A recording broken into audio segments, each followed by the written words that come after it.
नमस्कार, आप सभी लोग का स्वागत है हमारे मोटिवेशनल हिंदी स्टोरी में। तो आज की कहानी का टाइटल है स्वर्ग और नरक कैसे प्राप्त होते हैं। तो दोस्तों ये कहानी बड़े ही दिल और दिमाग और मन से सुनिएगा, क्योंकि ये कहानी आपकी आंखें खोल देगी। तो दोस्तों कहानी को स्टार्ट करते हैं। ये कहानी एक महात्मा की है दोस्तों। पहले श्री कृष्ण जी क्या कहते हैं, जितना समय हमारा मन भगवान नाम रूप लीला गुण और धाम में रहता है, केवल उतना समय ही हम पाप से मुक्त रहते हैं। तो दोस्तों कहानी की स्टार्ट करते हैं। एक महात्मा ने जीवन भर हरि भजन कीर्तन किया था। उनके आश्रम के सामने एक तालाब था। जब उनका अंतिम समय आया तो उन्होंने देखा कि बकुला मछली पकड़ रहा था।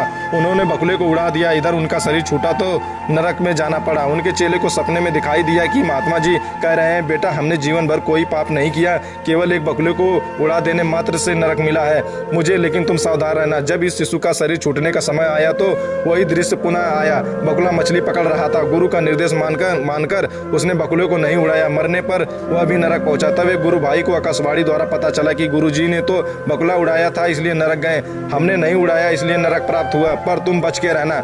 जब इन गुरु भाई की मरने की घड़ी आई तो संयोगवश पुनः बकुला मछली पकड़ रहा था।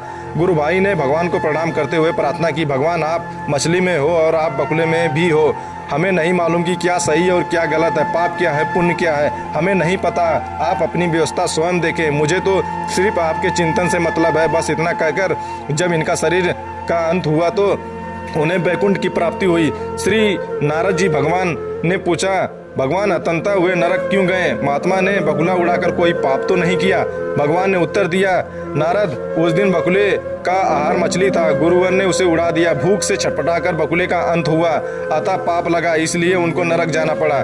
नारद जी ने फिर पूछा, दूसरे ने तो नहीं उड़ाया, वह क्यों नरक गए? भगवान बोले, उस दिन बकुले का पेट भरा था, वह केवल विनोदवश मछली पकड़ रहा था, उसे उड़ा देना चाहिए था। शिशु से भूल हुई और इस पाप के कारण उसे नरक मिला। नारद जी ने फिर बड़े ही प्यार से पूछा, और तीसरा है भगवान जी? भगवान ने कहा, तीसरा मेरे भजन में लगा रहा और उसने सारी जिम्मेदारी मुझे सौंप दी।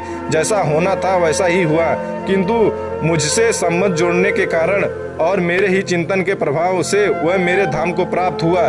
तो दोस्तों इस कहानी से हमें सीख क्या मिलती है? अतः पाप पुण्य की चिंता में समय गंवाकर जो निरंतर हरि चिंतन में लगा रहता है वह मेरे परम धाम को प्राप्त होता है। जितना समय हमारा मन भगवान के नाम रूप लीला गुण और धाम में रहता है, केवल उतना समय ही हम पाप से मुक्त रहते हैं। इसलिए सदैव हरि नाम लेते रहें, हरि चर्चा करते रहें, हरि कथा सुनते रहें। श्री नारायण नारायण हरि हरि, तेरी लीला सबसे न्यारी न्यारी, हरि हरि, हरे कृष्णा। तो दोस्तों ये कहानी आपको अच्छी लगती है तो आप हमारे चैनल को सब्सक्राइब करें, ताकि ऐसी ही कहानी हम आपको लाते रहें। तो दोस्तों जय हिंद।